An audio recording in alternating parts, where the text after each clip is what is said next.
বাংলাদেশের ই স্পোর্টস মানচিত্রে এমন কিছু নাম আছে যারা শুধু খেলোয়াড় নন, বরং এক একটি আবেগ। সেই তালিকার একদম শীর্ষে যার নাম উচ্চারিত হয় তিনি হলেন উমর ফারুক, যাকে পুরো বিশ্ব চেনে আর এইচকে ফ্লিকার নামে। 9 জুন জন্ম নেওয়া এই অদম্য তরুণটি যখন প্রথমবার ফ্রি ফায়ারের হাতেখড়ি নিয়েছিলেন, কেউ হয়তো ভাবেনি একদিন তার 6 ফিঙ্গার স্নাইপিংয়ের ঝড়ে কাঁপবে পুরো বিশ্বমঞ্চ। ফ্লিকার মানেই ছিল রেড হক্সের সেই অতন্দ্র প্রহরী, যার স্নাইপারের লেন্স থেকে কোনো শত্রু রক্ষা পেত না। তার ক্যারিয়ারের স্বর্ণালী সময় আমরা দেখেছি বিশ্বমঞ্চে।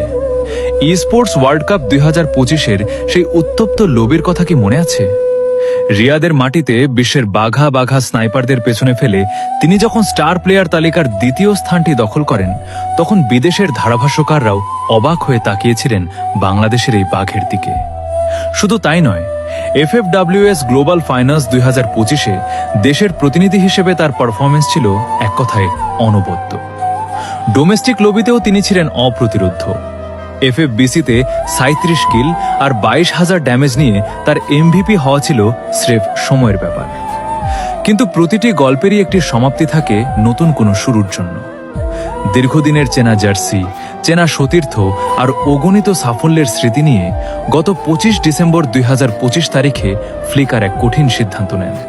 তিনি আনুষ্ঠানিকভাবে ঘোষণা করেন রেড হক্স আর এইচকে থেকে নিজের বিদায়ের কথা। ভক্তদের মনে তখন বিষাদের ছায়া।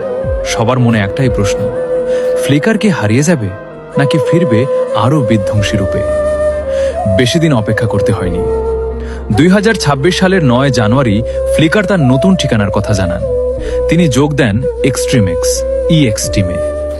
অনেকে হয়তো ভেবেছিলেন দল বদলে ফ্লিকারের ধার কমে যাবে, কিন্তু ফ্লিকার প্রমাণ করেছেন বাঘ তার ডেরা বদলালেও শিকার করার কৌশল ভোলে না।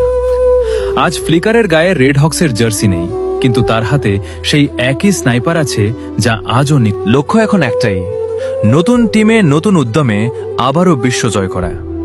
দল বদলেছে, জার্সি বদলেছে, কিন্তু ফ্লিকারের সেই হার না মানা মানসিকতা আজও অটুট। বাংলাদেশের এই স্নাইপার কিং এর নতুন এই যুদ্ধের সাক্ষী হতে আপনারা কি প্রস্তুত?